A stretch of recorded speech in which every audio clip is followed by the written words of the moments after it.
I am so glad you are here. It is Energy Work Sunday, and I am so glad to be back, you guys.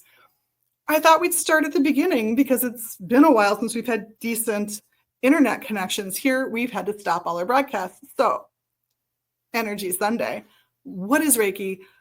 Why do I like it? Why might you want it in your life? Well, I've got a great answer for you. Reiki is just the stuff in the universe that makes us feel aligned, that makes us feel special, grounded, like we are our unique, wonderful, beautiful, amazing selves.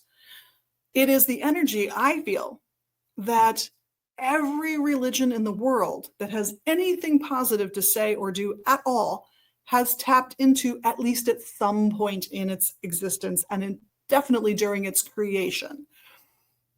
Do you keep a hold of that special energy? Oh, that's tough. That's why practices like Reiki evolve. Now, Reiki evolved from was created by someone who specifically did not have a lot of overt religious ties built into the system that he developed. And this is Mikao Usui. By all means, correct my pronunciation if you need to. I have no objections and no ego about how I pronounce anything. But it evolved into this system that doesn't have any specific religious ties, which means you can overlay your own religious practices into Reiki if that makes you comfortable with it.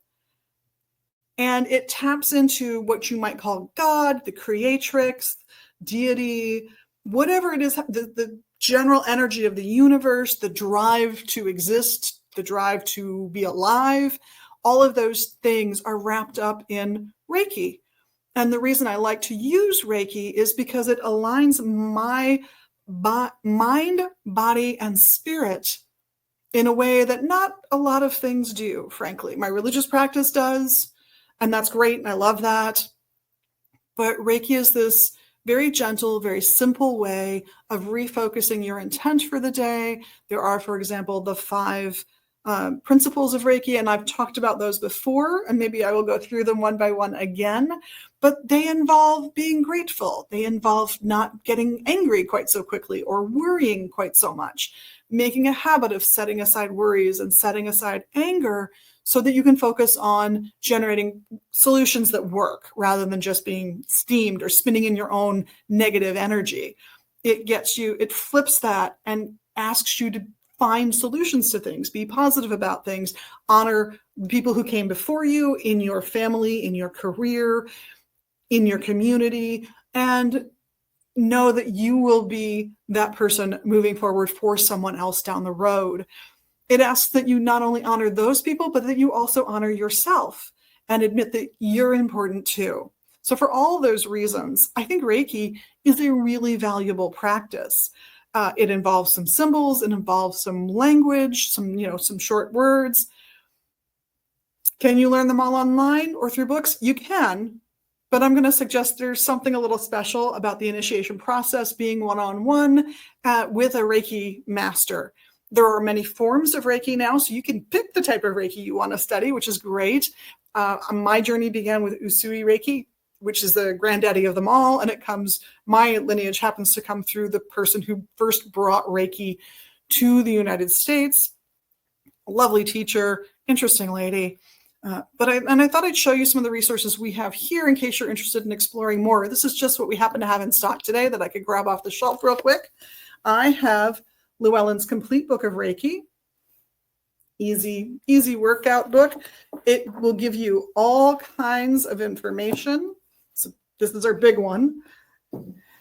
I also have Christopher Penzak's Magic of Reiki here. We have a lot of Christopher Penzak's books. He's been here for events. He's a lovely gentleman.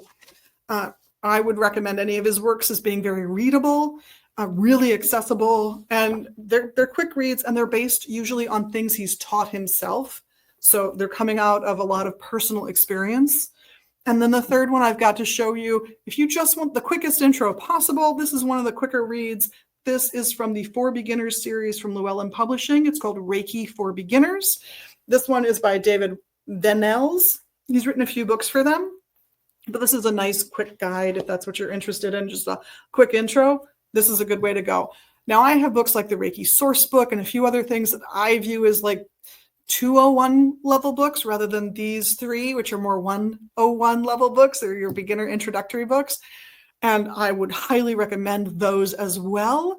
But if you're just getting started, I would look through these and see which one you like the writing style of and go for it. And just go ahead and dip a toe in and see how you feel when you go to a Reiki practitioner for a session, how you feel when you use those Reiki principles in your own life on a daily basis. Well, I'm way over time. So on behalf of myself, Liz, and all the staff here at Magus Books and Herbs in Minneapolis and online at magusbooks.com, thank you so much for doing all the magic things you do, all the likes, the subscribes, the questions, the comments. It's fantastic that we see you guys here online and in the shop. Blessed be.